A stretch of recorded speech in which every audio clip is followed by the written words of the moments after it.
O qədər yüksək məqamda olan balalardır ki, siz şəhid məqamını alıb onlar. Düzdür, ana üçün ağırdır, amma sizin elə bir dərdiniz var ki, siz cəm paylaşa bilirsiniz.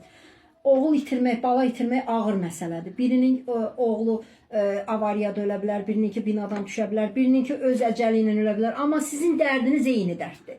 Siz eyni paylaşırsınız o dərdi. Siz eyni bölüşürsünüz, eyni paylaşırsınız. Eyni adamıq.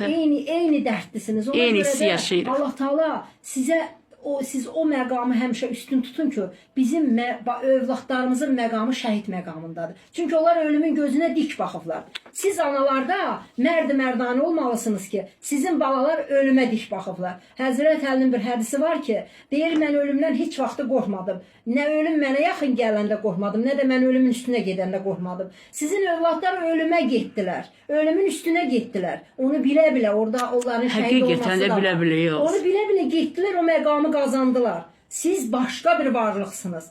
Sizin qarşınızda baş əyirik biz. Çünki siz elə oğullar yetişdirmisiniz. Elə dövlətə, elə vətənə oğullar yetişdirmisiniz. Hər övlad savadlı da ola bilər, həkim də ola bilər, varlı da ola bilər. Amma ölümün gözünə dik baxan hər oğul ola bilməz. Bugün vətən yolunda oğullar ölümə dik baxdılar. Ona görə də onların qarşısında bax, mən bir ana kimi baş əyirəm.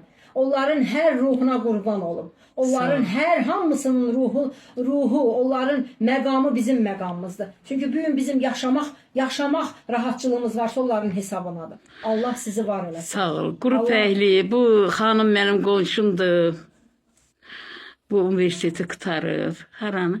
İlahiyyat Universitetini qurtarmışam mən. Bugün mən özümə çox böyük bir təskinlik tapdım ki, mən bugün bir şəhid anasının evində oldum.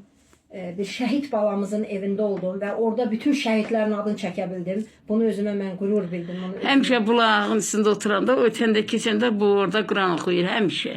Yəni o mənim borcumuzdur. Allah köməyin olsun, ay qızım. Mənim indən belə yetişdiyim övladlarımızın da borcudur ki, belə bir oğulların qarşısında həmişə biz baş əyək. Həmişə əlimizdən, bugün də mənə Allah Taala Quran oxumağı qismət eləyibsə, mənim əlimdən o gəlirsə, mən o təskinliyi verə bilirəm. Mən o məsəl üçün hansısa bir hədisimlə, Peyğəmbərin gözəl hədisləri ilə və yaxud da Hərə bir yolla da qızım.